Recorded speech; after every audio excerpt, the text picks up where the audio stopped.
किसी और पर दुख नहीं दे रहे हैं, पीड़ा नहीं दे रहे हैं, खुद से दे रहे हैं। यही तो गांधी जी का रास्ता था। जब हम ये कह रहे थे कि हम बॉर्डर की तरफ मार्च करेंगे तो कई लोगों ने हमें भी आप देशद्रोही हैं ऐसा कहा। हम आह भी भर लें तो हो जाते हैं बदनाम, वो कत्ल भी करे तो चर्चा नहीं हो। जो 4000 स्क्वायर किलोमीटर चीनियों को सौंप दे चर्चा नहीं हो। गांधी जी ने जैसे नमक का मार्च किया था दांडी तक, हम टंग मार्च करेंगे। हम इन्हीं चरवाहों के साथ जाएंगे, वो हमें दिखाएंगे कहां तक हमारे चरागे थे, आज कहां पहुंच गए। जेल भरो आंदोलन के लिए मैं कहूंगा तैयार रखें अपने जेलों को, खाली साफ करके हम आ रहे हैं। जरूरत पड़े तो लद्दाख में भी असहयोग आंदोलन होगा। आने वाले हफ्तों या महीनों पर सरकार है वो पैरालाइज हो जाएगी, अपंग हो जाएगी। नमस्कार, आप देख रहे हैं 4 PM न्यूज नेटवर्क में हूं आपके साथ आयुष मिश्रा। देश में लोकसभा चुनाव को लेकर सियासी हलचल जोरों पर है, तो वहीं देश के एक हिस्से में जनता अपनी मांगों को लेकर संघर्ष करती हुई दिखाई दे रही है। जी हां, हम बात कर रहे हैं लद्दाख की, जहां पूर्ण राज्य का दर्जा दिलाने और छठी अनुसूची में शामिल करने को लेकर आंदोलन तेज हो चला है। इसको लेकर पर्यावरणविद सोनम वांगचुक 21 दिन तक अनशन पर थे, तो वहीं अब लेह की महिलाएं भी अनशन पर बैठ गई हैं। इसके साथ इन्होंने चीन द्वारा कथित अतिक्रमण सहित लद्दाख की जमीनी हकीकत को उजागर करने के लिए केंद्र शासित प्रदेश के पूर्वी हिस्से में 7 अप्रैल को बॉर्डर मार्च निकालने की घोषणा कर दी है। लेह स्थित एपेक्स बॉडी के सदस्य सोनम वांगचुक ने कहा कि वो अपने आंदोलन में गांधीवादी दृष्टिकोण अपना रहे हैं, जो क्षेत्र के संवेदनशील पर्यावरण और उसकी आबादी के मौलिक चरित्र की रक्षा के लिए महत्वपूर्ण है। वहीं मार्च की घोषणा के बाद गुरुवार को लद्दाख में आंदोलन तेज हो गया है। वहीं इस बीच सोनम वांगचुक का एक वीडियो भी सोशल मीडिया पर काफी तेजी से वायरल हो रहा है। देखिए सोनम वांगचुक इसमें क्या कुछ कह रहे हैं। हम चाहते हैं कि भारत में लद्दाख की ऊर्जा पहुंचे, मगर वो यहाँ के चांगपा समुदाय के समन्वय से पहुंचे, उनसे बिना पूछे जबरदस्ती ना हो, जो कि अभी हो रहा है। उनको कहा जा रहा है ये साहब आप खाली करेंगे, ये लेंगे तो लेंगे, नहीं तो कुछ भी नहीं देंगे, इस तरह से। जबकि 6वां शेड्यूल अगर उसका संरक्षण होता लद्दाख में तो उनको पूछे बिना कुछ भी ना हिलता, घास का एक तिनका भी ना हिलता। तो इसलिए चाहिए लद्दाख के संरक्षण के लिए 6वां शेड्यूल।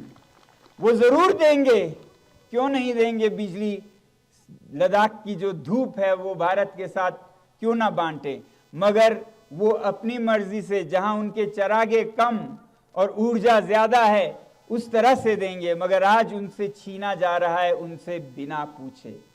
तो ये हमें देखना है जाकर कि क्या उनके साथ हो रहा है, उन्हें कैसे रोका जा रहा है। दूसरी तरफ उत्तर से चीन अपना अतिक्रमण बढ़ाए जा रहा है दशकों से, और हाल के सालों में तो हद से ज्यादा, और ये भी छुपाया जा रहा है। एक तरफ इतनी पीड़ा इन चरवाहे समुदायों को, और उसके बाद वो आह भी ना कर पाए। अगर वो आह करें, अगर कोई कहे कि यहां पर जमीनें गई हैं हमारे जमीनों को बचा नहीं पाए हैं, तो उनको कभी देशद्रोही, कभी उनको धमकियां दी जाती हैं। जब हम ये कह रहे थे कि हम बॉर्डर की तरफ मार्च करेंगे तो कई लोगों ने हमें भी आप देशद्रोही हैं ऐसा कहा। तो मैं कहता हूं, हाँ, हम आह भी भर लें तो हो जाते हैं बदनाम, वो कत्ल भी करें तो चर्चा नहीं होता। ये हालत है आज की सरकार की। हम पे जो जुल्म हो रहा है, हमारे सर कट रहे हैं, हम आह करें तो देशद्रोही बन रहे हैं। जो 4000 स्क्वायर किलोमीटर चीनियों को सौंप दे चर्चा नहीं होती। तो अब होगा लद्दाख के लोग जाकर वास्तविक भूमि पर उद्योगों को कितना चरागा जा रहा है, कितने किलोमीटरों, मतलब एक पूरा शहर जितना जमीन उद्योगों के लिए चरवाहों के चरागे जा रहे हैं। दूसरी तरफ उससे भी 20 गुना ज्यादा चीन को जा रहा है। तो क्या हालत है इन चरवाहों की, देश को दिखाने की जरूरत है ताकि उन्हें समझ आए कि ये संरक्षण लद्दाख के लोग कुछ ऐसे ही नहीं मांग रहे हैं, जरूरत है इसकी, उनके जान पे बनाई है, उनके रोजी पे बनाई है। तो इसलिए हम गांधी जी ने जैसे नमक का मार्च किया था डांडी तक, हम चांगथंग मार्च करेंगे। चांगथंग मार्च जिसे हम कहेंगे, क्योंकि बॉर्डर एक तरफ चीन की तरफ है मगर दूसरी तरफ नहीं है। चांगथंग मार्च में हम पूरे देश को सिलसिलेवार लाइव दिखाना चाहेंगे कि क्या हो रहा है। हमें मालूम है अगर सरकार के दिल में सफाई है, उनके पास कुछ भी छुपाने को नहीं है, जैसा वो कहते हैं वो सच्चाई के अनुयायी हैं, तो वो भारत की जमीन पर भारतीय लोगों को जाने में उनको कोई एतराज नहीं होगी। हमारे लिए खुली सड़कें मिलेंगे अगर सब साफ है तो। अगर नहीं है, छुपाने को बहुत है कि हम इतना चरागाह उद्योगों को नहीं दे रहे हैं, हम इतना चरागाह अतिक्रमण में नहीं खो रहे हैं। अगर वो ये झूठ बोलना चाहते हैं तो वह हमें जरूर रोकेंगे, और उनका रोकना अपने आप में एक बयान होगा। उसी से हमें बहुत बड़ा बयान सरकार का मिल जाएगा कि छुपाने को बहुत है, जमीनें बहुत गई हैं, मगर हम नहीं जाने दे सकते ताकि देश ना देख ले और फिर चुनाव पे असर ना हो। तो चुनाव पे असर होने की बात हो तो होनी चाहिए। अगर पाकिस्तान के साथ पुलवामा और उड़ी का असर आपको अच्छा लगता है तो यहाँ हमारे चरवाहों के साथ क्या हुआ वो भी आपको मान्य होना चाहिए। जो सच्चाई है वो हम दिखाएंगे, हम कोई झूठ नहीं दिखाएंगे। हम इन्हीं चरवाहों के साथ जाएंगे, वो हमें दिखाएंगे कहाँ तक हमारे चरागे थे, आज कहाँ पहुँच गए हैं। दूर से दिख जाते हैं सब, वो हमें दिखाएंगे। तो हमें उम्मीद है कि कोई रुकावट नहीं डालेंगे। हमें पूरा विश्वास है कि हमारी सरकार जनता की सरकार है, लोकतंत्र की सरकार है और पारदर्शी सरकार है। जैसा है वैसा दिखाने का पूरा अनुमति देंगे और इसी में भारत की भलाई है, वरना यहाँ पर फिर और उलझ जाएगा। क्योंकि अगर वो हमें रोकते हैं या ले से जाने से या खारू से या आगे माहे से या चांगथंग में, तो एक तरफ उसका मतलब होगा बहुत कुछ छुपाया जा रहा है, दूसरी तरफ ये कोई 2-4 लोग नहीं होंगे, लगभग 10,000 लोग जाएंगे इस पर। तो गांधी जी का और एक बड़ा कॉल था जेल भरो आंदोलन, तो हम उस पे उतरेंगे। अब तीसरा जेल भरो आंदोलन के लिए मैं कहूंगा तैयार रखें अपने जेलों को खाली साफ करके, हम आ रहे हैं।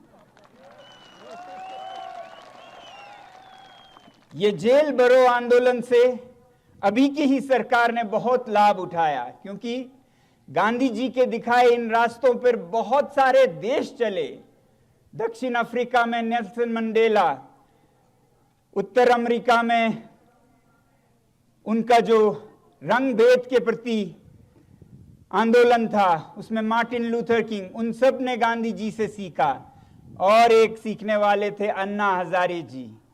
उन्होंने गांधी जी के इस पद पर 2011 में जेल भरो आंदोलन और सत्याग्रह अनशन का आह्वान दिया, क्योंकि वो करप्शन, भ्रष्टाचार के खिलाफ लड़ रहे थे। उस आंदोलन में तो भारतीय जनता पार्टी को सबसे बड़ा फायदा हुआ और 2014 में वो जीत गए, उनके पास सरकार पहुंचा। तो अब उनकी बारी है दिखाने की कि वो उसी सच पे चल रहे हैं जिस सच के सहारे वो सत्ता में आए। तो आज जेल भरो आंदोलन जो अन्ना हजारे जी ने 2011 में भ्रष्टाचार के खिलाफ तब के कांग्रेस हुकूमत को दिया था, वही आज हम उनसे कह रहे हैं अगला हमारा अगर रोका गया तो जेल भरो आंदोलन होगा, उसके लिए हम तैयार रहें। और उसके बाद अगर जरूरत पड़े तो गांधी जी का और एक मंत्र है, एक और पुड़िया है उनकी जादू की, वो है नॉन कोऑपरेशन, असहयोग आंदोलन, जिसमें देश के सभी लोगों ने अंग्रेजी हुकूमत के हर काम को करने से इनकार कर दिया। चाहे वो मजदूर थे या सरकार के मुलाजिम थे, सब ने अपने कलम नीचे रख दिए, कहा हम आपके काम नहीं करेंगे, आप सच्चाई पर नहीं चल रहे हैं। तो जरूरत पड़े तो लद्दाख में भी असहयोग आंदोलन होगा आने वाले हफ्तों या महीनों में, नॉन कोऑपरेशन मूवमेंट, जिसमें लद्दाख के जितने भी लोग सरकार या गैर सरकारी प्रोजेक्ट से जुड़े हैं वो सब अपना हिस्सा निभाएंगे, जिम्मेदारी निभाएंगे, क्योंकि सबके भविष्य का सवाल है ये, सबके बच्चों का सवाल है ये, सबके पानी का सवाल है ये।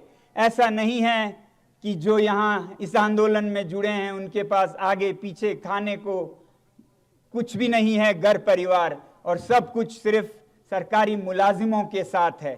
उनके पास दौलत है, तनख्वाह है, नौकरियां हैं, तो इसलिए उनको एक स्पेशल छूट मिल जाए, एक इम्यूनिटी मिल जाए, ऐसा हम बहुत हद तक करते रहेंगे, मगर आखिर में हमारी उम्मीद होगी कि हर लद्दाखी, चाहे वो जिस भी शोबे में काम करते हो, वो असहयोग आंदोलन में जुड़ेंगे और जो यहाँ पर सरकार है वो पैरालाइज हो जाएगी, अपंग हो जाएगी, कोई कागज नहीं हिलेगा। ऐसा यहाँ के यूनियन टेरिटरी की हाल होगी अगर लद्दाख के लोगों के समन्वय के साथ न चलाएं, अपनी मन मर्जी से चलाते रहें। जिस तरह से यहाँ पर कई लोगों ने बताया, मैं उसके विस्तार में नहीं जाना चाहूँगा।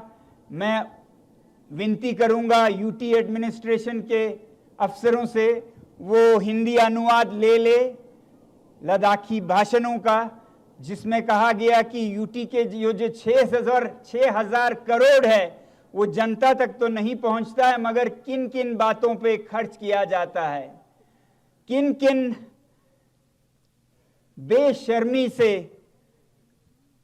सरकार के पैसे जो कि टैक्स पेयर के पैसे हैं उनको कहां खर्चें, उन्हें समझ नहीं आ रहा है। कहीं मैदान भरकर गाड़ियां, तो कहीं एक एलजी एक महल बनाते हैं, दूसरा एलजी उसको छोड़कर और एक महल बनाते हैं। हर महल इनका 30, 40, 50 करोड़ का होता है।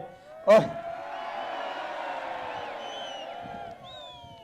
मुझे नहीं पता है, कहते हैं, मैं विनती करूंगा आप तहकीकात करें, टाइलें बदलवाते रहते हैं हर महीने, जो कि बिल्कुल नहीं होते। क्या भारत जैसा देश जहां पर कितनी ही जरूरत है इन पैसों की, ये सब कर सकता है? जहां जनता को कितनी मदद चाहिए शिक्षा में, महिलाओं को, बूढ़ों को, क्या वो महलों को बनाने और बिगाड़ने में ये सरकार का जिस पर कहा जा रहा है लद्दाख में कितना तरक्की हुआ है, इतने 1000 करोड़ दिए गए हैं, तो वो करोड़ कैसे उड़ाया जा रहा है? मैं इन जर्नलिस्ट में से, पत्रकारों में से विनती करूंगा वो भी इस पे कुछ लेख लिखें, इस पे कुछ फिल्म निकालें, जिससे दिखे कि लद्दाख में क्या हो रहा है। तो आज मेरा सबसे बड़ा आज दायित्व था कि भारत के हर नागरिक का धन्यवाद करूं जो लद्दाख के इस आंदोलन से जुड़े हैं और जुड़े रहेंगे। और जब लद्दाख में हम यहाँ का पर्यावरण कैसे बिगड़ रहा है, यहाँ के चरागे कैसे बिखर रहे हैं, उसके मार्च पे जाएंगे 7 अप्रैल को। रविवार 7 अप्रैल है, रविवार है, छुट्टी का दिन है। तो मैं अनुरोध करूंगा भारत के हमारे वीर सामाजिक कार्यकर्ता मार्च करें अपने अपने शहरों और राज्यों में, जहां पर विकास के नाम पर विनाश हो रहा है। कहीं जंगल काटे जा रहे हैं, कहीं नदियों को मरोड़ा जा रहा है, कहीं शहरों में पानी का अकाल हो रहा है, कहां कहां विकास के नाम पर उद्योगपतियों को भारत की संपदा को बेचा जा रहा है, वो सब दिखाने का आप मार्च करें अपने अपने इलाकों से, तो ये एक प्रकृति का मार्च हो, ये एक स्थायी विकास का मार्च हो, हर जगह हो, और लद्दाख में हम चांगथांग मार्च पर निकलेंगे। तो सोनम वांगचुक ने साफ कर चुके हैं कि वो आंदोलन के जरिए अपनी मांगों को लेकर आवाज बुलंद करेंगे। वहीं अब लद्दाख में आंदोलन तेज होता जा रहा है, जो इन चुनाव में भाजपा के लिए एक मुसीबत खड़ी कर सकता है। तो देखना होगा क्या कुछ होता है। तब तक के लिए बने रहिए 4PM के साथ। इस खबर में बस इतना ही। धन्यवाद।